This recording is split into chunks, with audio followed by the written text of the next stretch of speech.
Un sonido desgarró la calle del mercado. El crujido húmedo y definitivo del hueso al quebrarse, seguido por el grito de un muchacho que se alzó como una sirena y envió un escalofrío reptando por cada puerta, cada ventana, cada pecho. Miguel yacía en el pavimento, su cuerpo curvado alrededor de su brazo derecho, ahora inerte y doblado en un ángulo imposible. Su rostro se contorsionaba de dolor, pero no lloró.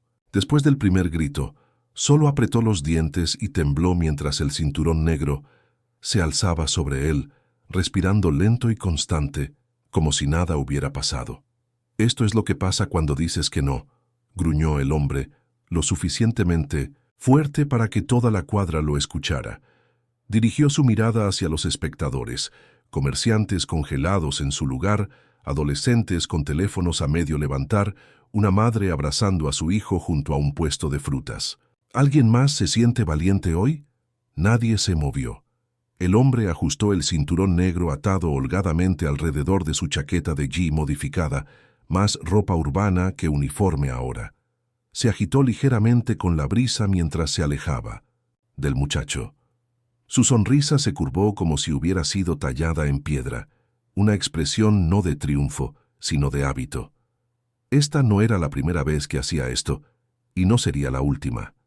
Miguel tenía 17 años, manos ampolladas por largos días apilando cajas y trapeando pisos en la tienda de la esquina que sus padres alguna vez manejaron. Padres que ya no estaban, dejándolo a cargo del negocio solo. Miguel se había negado a pagar dinero de protección a la red local de matones. No gritó, no suplicó, simplemente dijo que no. Eso había sido todo, y eso había bastado para quebrarle el brazo. Al otro lado de la calle, en una mesa de plástico afuera de una taquería vieja, un hombre permanecía sentado en silencio. No había tocado su bebida. No se había movido desde que comenzó la confrontación, pero ahora levantó la vista. Chuck Norris llevaba una chaqueta simple y descolorida y una gorra calada sobre los ojos. Sus manos descansaban sueltas sobre sus muslos, ojos firmes. Nadie lo reconoció aún. No necesitaba ser reconocido. Todavía no. Su mirada se fijó no en el matón, sino en el muchacho. Miguel intentó moverse, falló. Su rostro presionado contra el concreto sucio, ojos apretados. El matón se acercó más. Levantó el pie y pateó al muchacho en las costillas. El golpe sordo del impacto fue seguido por un jadeo más agudo. Miguel se encogió, abrazando sus costillas con el brazo bueno, mientras el aire escapaba de sus pulmones en pequeños gemidos entrecortados. El cinturón negro se irguió lentamente, limpiándose las manos en los pantalones como si acabara de terminar una tarea rutinaria. «Así de fácil», murmuró, dirigiéndose ahora a la multitud que se había formado. Sus ojos recorrieron rostro tras rostro, saboreando el miedo que veía reflejado en cada uno. «¿Ven? No es complicado. Pagas o te rompo algo. Simple. Una mujer». Mayor, envuelta en un rebozo azul, apretó más fuerte a su nieta contra su falda. La niña había comenzado a llorar en silencio, lágrimas rodando por sus mejillas mientras observaba a Miguel retorcerse en el suelo. Un vendedor de frutas dejó caer una naranja. Rodó hasta detenerse cerca de un charco de sangre que se formaba bajo la cabeza del muchacho. «Ustedes». El cinturón negro señaló a 3 hombres que estaban cerca de un puesto de tacos. «También me deben. Espero mi dinero mañana por la mañana». Los hombres asintieron rápidamente, sus sombreros temblando con el movimiento nervioso. Nomu, adolescente con una camiseta de fútbol desgastada, había sacado su teléfono, pero sus manos temblaban tanto que no podía mantenerlo firme. Su dedo se cernía sobre el botón de grabar, pero algo en la mirada del matón lo detuvo. El teléfono desapareció en su bolsillo trasero. «¿Nadie va a ayudarlo?», susurró una voz desde atrás de la multitud, pero fue inmediatamente silenciada por los murmullos nerviosos de quienes la rodeaban. El cinturón negro se acercó al grupo, sus botas pesadas resonando contra el pavimento. ¿Alguien dijo algo? El silencio se espesó como miel. Cabezas se agacharon, ojos se desviaron hacia el suelo, hacia las mercancías en los puestos, hacia cualquier lugar que no fuera el rostro del matón. Incluso los perros callejeros parecían haber desaparecido. Miguel logró girar ligeramente la cabeza. Sus ojos, vidriosos por el dolor, recorrieron las caras familiares que lo rodeaban. Don Carlos, que compraba pan en su tienda cada mañana. La señora Esperanza, cuya hija jugaba con él cuando eran niños. El joven Raúl, que soñaba con abrir su propio taller mecánico. Todos lo miraban. Nadie se movía. El cinturón negro sonrió, una expresión que no llegaba a sus ojos. Perfecto. Así me gusta. Pero al otro lado de la calle, una silla de plástico se movió con un chirrido suave. La taquería El Rincón había visto mejores días. Su toldo rayado se agitaba suavemente con la brisa, y las mesas de plástico blanco mostraban las cicatrices de años de uso constante. En la esquina más alejada, casi oculta por la sombra del edificio contiguo, un hombre mayor permanecía inmóvil en su silla. No había tocado su refresco de tamarindo. Los tacos al pastor que había ordenado se enfriaban en el plato, la carne comenzando a endurecerse bajo el sol vespertino. Sus manos descansaban planas sobre la mesa, dedos ligeramente separados, como si estuviera midiendo algo invisible. Doña Carmen, la dueña del puesto, se secaba las manos en el delantal una y otra vez, sus ojos saltando nerviosamente entre el drama que se desarrollaba al otro lado de la calle y el cliente silencioso que no había pronunciado palabra desde que se sentó. Había algo en él que la inquietaba, no por miedo, sino por una extraña sensación de reconocimiento que no lograba ubicar. ¿Todo bien con la comida, señor?, preguntó en voz baja, pero él no respondió. Sus ojos permanecían fijos en la escena frente a él, observando cada movimiento del matón, cada temblor de la multitud, cada gemido ahogado del muchacho en 1900, el suelo. Un cliente joven en la mesa contigua susurró a su acompañante: «Deberíamos llamar a la policía». Su amigo negó con la cabeza violentamente. «¿Estás loco? ¿Sabes quién es ese tipo? ¿Quieres que nos pase lo mismo?». El hombre de la esquina escuchó cada palabra, pero su expresión no cambió. Su respiración era tan controlada que su pecho apenas se movía. Solo sus ojos traicionaban algo más profundo, una tensión que se acumulaba como agua detrás de una represa. Cuando el cinturón negro pateó las costillas de Miguel, los dedos del hombre se cerraron ligeramente sobre la mesa.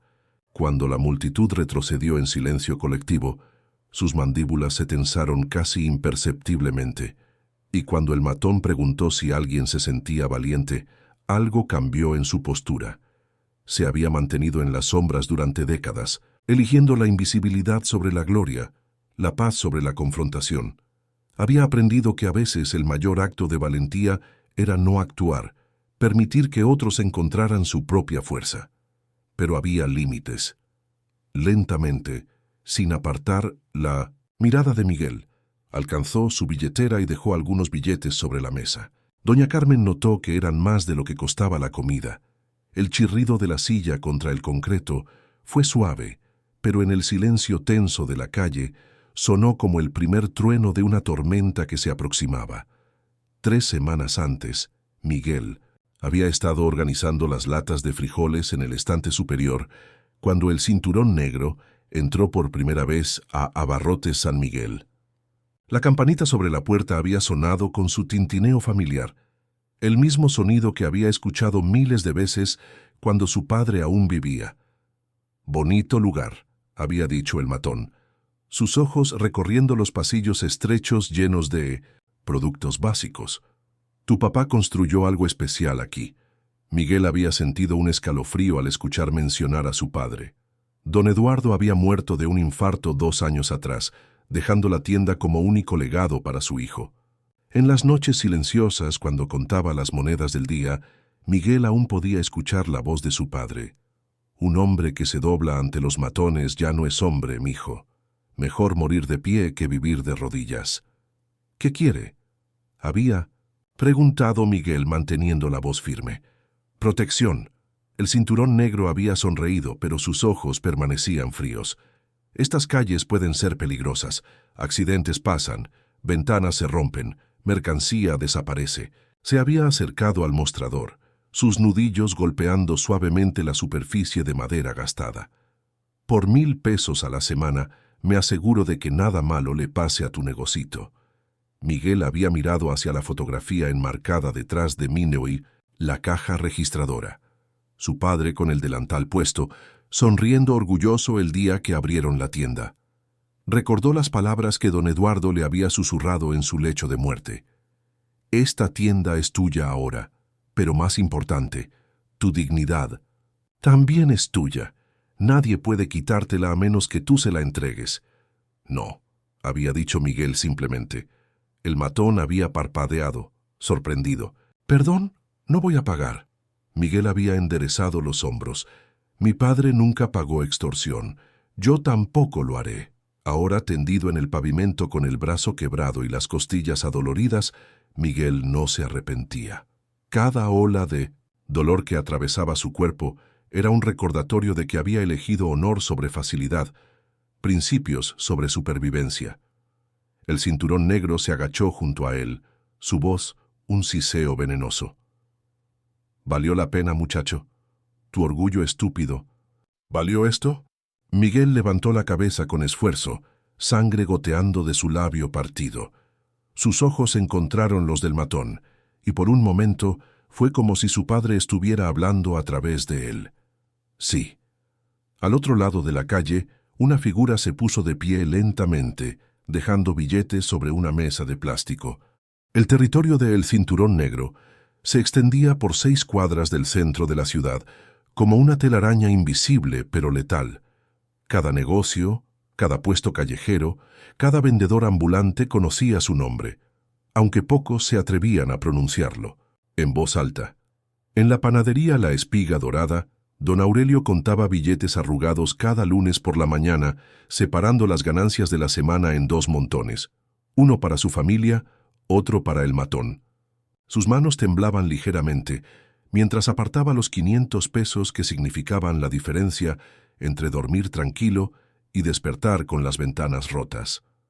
3 cuadras más abajo, en el taller mecánico, El Pistón, Raúl había aprendido a tener siempre efectivo a la mano. La última vez que no pudo pagar completo, el Cinturón Negro había regresado con 2 de sus muchachos y habían accidentalmente derramado aceite quemado sobre 3 carros que estaban en reparación. Los clientes nunca regresaron. El matón no había nacido con ese nombre. Una vez se había llamado Roberto Vázquez, hijo de una costurera y un albañil, niño que soñaba con ser campeón de karate. Había entrenado durante años en un dojo humilde, ganando cinturones y medallas regionales, pero cuando los torneos se terminaron y la vida real comenzó, descubrió que sus puños valían más en las calles que en el tatami. La transición había sido gradual. Primero trabajos de seguridad para comerciantes nerviosos, después cobranza para prestamistas. Finalmente, había construido su propio imperio basado en una ecuación simple: miedo igual a dinero. Sus empleados eran una mezcla de jóvenes desesperados y veteranos sin escrúpulos. El flaco, que vigilaba la zona norte; el güero, especialista en persuasión; la serpiente, que manejaba las apuestas clandestinas. Todos respondían a El Cinturón Negro con la misma mezcla de respeto y terror que él inspiraba en los comerciantes. La red funcionaba como relojería. Cada semana los pagos llegaban puntualmente. Cada mes el territorio se expandía un poco más. Cualquier resistencia era aplastada rápida y públicamente, convirtiendo a los rebeldes en ejemplos para los demás. Miguel había sido su primer desafío real en años. Un muchacho de 17 años que se atrevía a decir no en un mundo donde esa palabra había sido borrada del vocabulario local. Por eso el castigo había sido tan brutal, tan público. No se trataba solo de Miguel, se trataba de enviar un mensaje que resonara por todo su imperio. La resistencia tenía un precio que nadie podía pagar, pero ahora, mientras observaba al muchacho sangrar en el pavimento, algo había cambiado en cintos el aire. Una presencia nueva se acercaba desde la taquería. El silencio que siguió a la respuesta desafiante de Miguel Se sintió como el aire antes de un terremoto. Denso, cargado, esperando romperse. El cinturón negro se irguió lentamente, su sonrisa desapareciendo, mientras procesaba que el muchacho, incluso roto y sangrando, seguía negándose a quebrantarse. «Parece que no entiendes», murmuró alzando el pie para otra patada. Fue entonces cuando el chirrido de la silla de plástico cortó el aire como una navaja. Todas las miradas se voltearon hacia la taquería. El hombre de la esquina se había puesto de pie, y algo en la manera como lo hizo, sin prisa, sin drama, pero con una determinación absoluta, hizo que el ambiente cambiara instantáneamente. No era alto ni particularmente imponente a primera vista. Llevaba una chaqueta simple y una gorra que ocultaba parcialmente sus facciones. Pero mientras caminaba hacia la calle, cada paso medido y deliberado, la multitud comenzó a notar cosas. La manera como mantenía los hombros, el equilibrio perfecto de su caminar, la quietud absoluta en sus manos. El cinturón negro bajó el pie lentamente, sus cejas frunciéndose mientras observaba al desconocido acercarse. «¿Qué quieres, abuelo?». El hombre no respondió. Continuó avanzando, un paso a la vez, sus botas golpeando suavemente contra el pavimento gastado. La multitud comenzó a apartarse instintivamente, creando un pasillo entre él y el matón. Doña Carmen se asomó desde su taquería, las manos presionadas contra el pecho. «¿Quién es?», susurró a nadie en particular. Un adolescente con una camiseta del América entrecerró los ojos. «Se me hace conocido». El extraño se detuvo a 3 metros de Miguel, lo suficientemente cerca para que el matón sintiera su presencia, pero no tanto como para provocar una reacción inmediata. Se agachó lentamente, una rodilla tocando el suelo, y puso una mano gentil sobre el hombro del muchacho. «Sigues respirando», dijo en voz baja tan suave que solo Miguel pudo escucharlo. «Bien, mantuviste tu posición». Los ojos de Miguel se abrieron, confundidos pero esperanzados. Asintió una vez, apenas un movimiento. El hombre se enderezó otra. «¿Ves?». Y fue entonces cuando la gente notó el cambio en su postura. Ya no era solo un cliente silencioso de una taquería. Sus hombros se habían cuadrado. Su peso se había distribuido perfectamente entre ambos pies. Y algo en sus ojos había cambiado. El cinturón negro dio un paso atrás involuntariamente. «¿En serio? ¿Piensas que quitarte la chaqueta te hace duro?». El hombre finalmente habló, su voz calmada pero con un filo que cortaba más profundo que cualquier grito. «No vine aquí a pelear». Una pausa. «Vine a terminar esto». El cinturón negro estudió al extraño con ojos entrecerrados, tratando de ubicar algo familiar en esas facciones parcialmente ocultas por la gorra.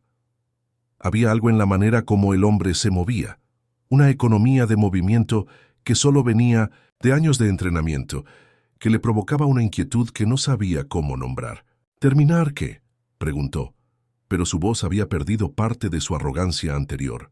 El hombre se quitó la gorra lentamente, revelando un rostro curtido por los años, pero con ojos que brillaban con una intensidad que parecía atravesar el alma.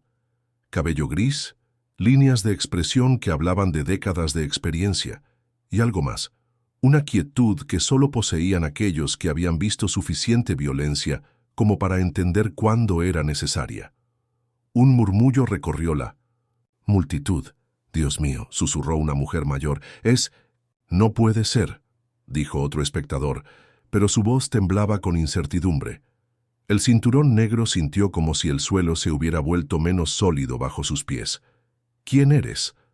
En lugar de responder, el extraño comenzó a desabrocharse la chaqueta con movimientos deliberados. La dejó caer al suelo, revelando una camiseta simple que se adhería a un torso que, a pesar de los años, mostraba la definición de músculos mantenidos por disciplina constante. Un adolescente en la multitud dejó escapar un jadeo ahogado. «Es él, tiene que ser él». «¿Quién?», preguntó su amigo, pero ya estaba sacando su teléfono con manos temblorosas. El matón retrocedió medio paso, sin darse cuenta de que lo hacía. Durante años había sido el predador indiscutible de estas calles. Había construido su reputación sobre el miedo. sobre la certeza de que nadie se atrevería a desafiarlo.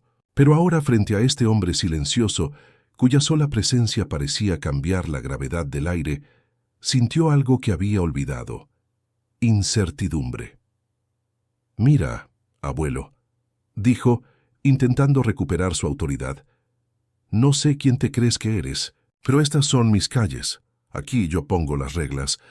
El extraño no respondió inmediatamente. En su lugar, se agachó y recogió su chaqueta, la sacudió una vez para quitarle el polvo, y la dobló cuidadosamente antes de colocarla sobre el capó de un auto estacionado.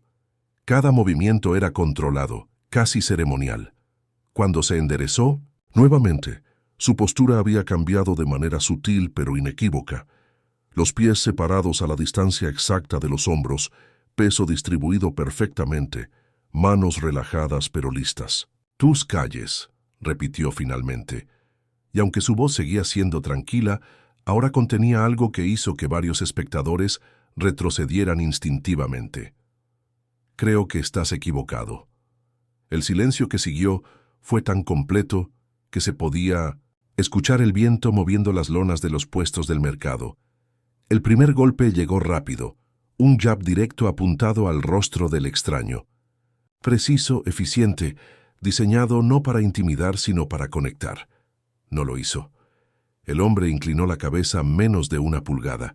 El puño cortó el aire donde su nariz había estado un latido antes. Sus ojos ni siquiera parpadearon. El cinturón negro entrecerró los ojos, confundido por la facilidad con que había fallado. Siguió con un segundo golpe, luego un tercero. Un cross de derecha dirigido a la sien. El extraño pivoteó apenas lo suficiente. El golpe falló por centímetros. Sus botas no se movieron del suelo. No estaba retrocediendo, estaba leyendo. «¿Vas a esquivar para siempre?», espetó el matón circulando. «¿O vas a pelear como hombre?». El extraño no respondió. Su rostro no revelaba nada, solo un ligero alzar de la ceja izquierda, como si estuviera esperando algo que el otro hombre aún no había descubierto. La multitud había crecido. Desde ventanas, puertas y sombras de callejones observaban en silencio. No gritaban, no animaban, solo miraban con el mismo tipo de silencio que el extraño llevaba dentro de sí. El cinturón negro arremetió otra vez, esta vez con una patada baja dirigida al muslo. Conectó. El extraño no se inmutó. El matón sonrió sintiendo el contacto a través de su espinilla, pero su satisfacción duró medio segundo porque el extraño se desplazó ligeramente, redirigiendo la energía a través de su estructura, en lugar de resistirla. Absorbió el golpe, dio un paso adelante y por primera vez levantó una mano. No para golpear, para atrapar. El matón lanzó otro jab. El extraño lo desvió con el antebrazo. Redirigió el brazo más allá de él y gentilmente tocó el hombro del hombre, casi como un entrenador de sparring señalando una abertura. El matón se apartó bruscamente, visiblemente molesto. «¿Crees que esto es un juego?». Silencio. El extraño ajustó su posición, manos sueltas, hombros relajados. No adoptaba ninguna postura que coincidiera con alguna forma conocida, solo presencia, la presencia de un hombre que no necesitaba estilo porque tenía estructura. El cinturón negro perdió la paciencia. Se lanzó con un puño giratorio, el tipo que podía romper una mandíbula si conectaba, pero no conectó. El extraño se agachó, no dramáticamente, solo lo suficiente. Dejó que el puño pasara por encima de su cabeza. Luego se enderezó con una pequeña exhalación, sus ojos ahora nivelados con las costillas expuestas del hombre. No golpeó, solo miró. Dejó que el matón se diera cuenta de lo que había dejado, abierto. Esa pausa hizo algo, no al extraño, sino a todos los demás. Un adolescente en la multitud susurró: «No está peleando para ganar, está peleando para mostrarle lo equivocado que está». La frustración del matón se transformó en furia ciega. Rugió y se lanzó hacia adelante con una combinación salvaje. Gancho izquierdo, cross derecho, patada baja, otro gancho. Años de entrenamiento cosidos en memoria muscular tomaron control. Forma limpia, sin desperdiciar pasos. Esta vez, uno conectó. Un cross derecho atravesó la guardia y golpeó limpiamente la mejilla del extraño, girando su cabeza hacia un lado. Jadeos ondularon entre la multitud. Sangre, una línea delgada, se deslizó por la comisura de los labios del hombre. Se tambaleó hacia atrás 2 pasos, no por miedo, sino porque la física lo demandaba. El cinturón negro sonrió, mostrando los dientes. Sí, respiró. Sangra, viejo. El extraño reajustó sus pies, se limpió la sangre con el dorso de la mano. Sus ojos nunca abandonaron al hombre frente a él, pero algo había cambiado en sus hombros, casi imperceptiblemente. El matón no esperó. Lanzó una patada frontal dirigida a las costillas. Conectó con un golpe seco, enviando al extraño tambaleándose hacia atrás contra una pila de cajas de plástico apiladas fuera de una tienda. Una se volcó estrellándose contra el suelo. «No estás hecho para esto», gruñó el matón, circulando. «Viniste aquí por un momento. Yo vivo aquí». El extraño no habló, pero algo en sus hombros se desplazó. El matón se abalanzó otra vez, esta vez girando con un puño hacia atrás que rozó el borde de la mandíbula del hombre, apenas lo suficiente para enviarlo tambaleándose hacia un poste de luz. Su mano se aferró al metal para mantenerse erguido. Sangre ahora goteaba de ambas comisuras de su boca. Su respiración se había vuelto más pesada, y aún así se mantuvo en pie. Fue entonces cuando la multitud comenzó a susurrar nombres, fragmentos de conversaciones, recuerdos medio enterrados, leyendas urbanas que de repente no parecían tan urbanas. No puede ser él, pero ¿viste cómo se mueve? Mi abuelo me contó historias. El matón sintió el cambio en el aire, pero estaba demasiado envalentonado por el éxito para prestarlo atención. Cargó una vez más buscando el golpe de gracia. El extraño levantó la vista desde el pavimento, no con miedo, con cálculo. Dejó que el golpe volara, luego se inclinó lo justo para que fallara. Se impulsó desde el suelo mientras pasaba y, en el mismo movimiento, enterró un puño compacto y tenso directamente en las costillas del matón, justo debajo de la costilla flotante. El sonido no fue fuerte, pero la reacción sí lo fue. El matón jadeó, tambaleándose hacia atrás con ojos desorbitados, y en ese momento en la multitud, alguien susurró el nombre que todos habían estado pensando. Chuck Norris. El nombre flotó por la calle como una chispa en pólvora seca. Chuck Norris. Primero un susurro, luego una confirmación ahogada, después una cascada de reconocimiento que se extendió por la multitud como una onda expansiva. El cinturón negro se tambaleó hacia atrás, agarrándose las costillas donde el golpe había conectado. Ya no era solo dolor físico, era comprensión. Había estado peleando contra una leyenda viviente, y esa leyenda acababa de demostrar que las historias eran reales. Chuck se acercó, paso a paso, silencioso como siempre. El matón intentó recuperar su postura agresiva, pero sus manos temblaron, traicionándolo. «No, no puede ser. Tú eres solo un viejo». «Los años no borran lo que realmente importa», dijo Chuck, su voz tan calmada como si estuviera pidiendo la hora. El matón lanzó un golpe desesperado, salvaje. Chuck lo desvió sin esfuerzo y respondió con un codo controlado al plexo solar. El aire salió de los pulmones del hombre en un sonido agudo y se dobló hacia adelante, jadeando. Chuck no siguió el ataque. Se apartó, le dio espacio. Un insulto, peor que cualquier golpe. La multitud había cambiado completamente. Ya no eran espectadores aterrorizados, eran testigos de un momento histórico. Teléfonos salieron de bolsillos, pero esta vez no por miedo, sino por asombro. Querían capturar el momento en que el miedo había sido derrotado. El cinturón negro intentó levantarse, pero sus piernas no cooperaron. Se apoyó contra un puesto de frutas, respirando pesadamente. Su cinturón negro, símbolo de su autoridad, colgaba suelto y torcido, como si ya no quisiera estar asociado con él.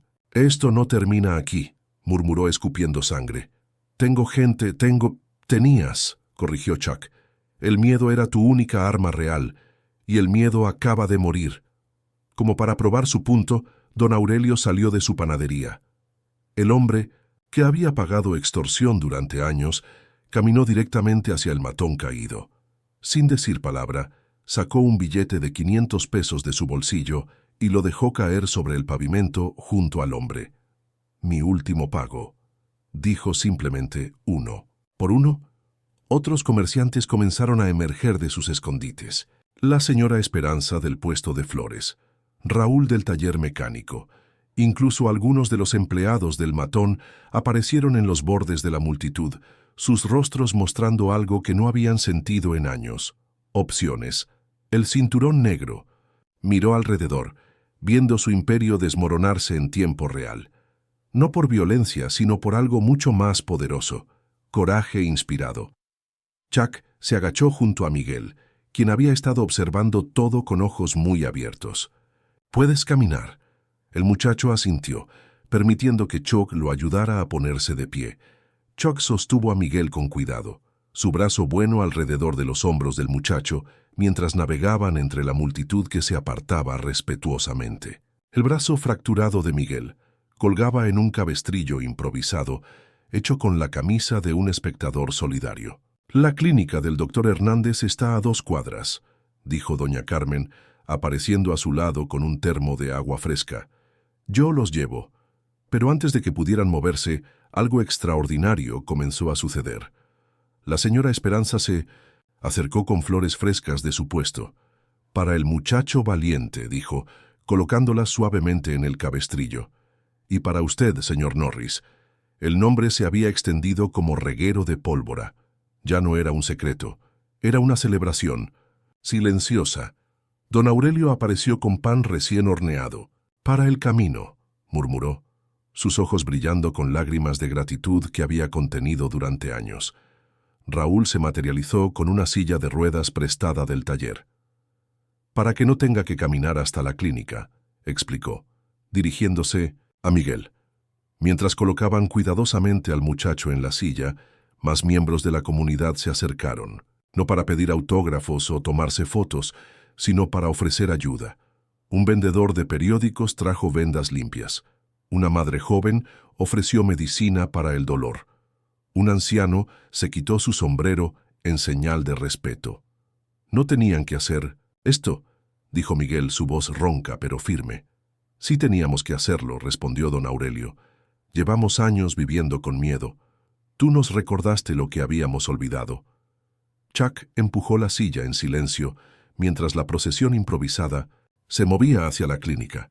Detrás de ellos, el cinturón negro permanecía sentado contra el puesto de frutas, observando cómo su territorio se transformaba ante sus ojos.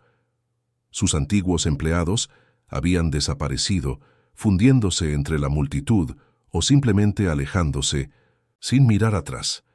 En la clínica el doctor Hernández no hizo preguntas sobre el pago. «Cualquier amigo del señor Norris es mi paciente», dijo simplemente, aunque Chuck nunca le había dicho su nombre. Mientras el doctor examinaba el brazo de Miguel, Chuck se quedó junto a la ventana observando la calle donde todo había cambiado. La multitud se dispersaba lentamente, pero algo fundamental había sido alterado.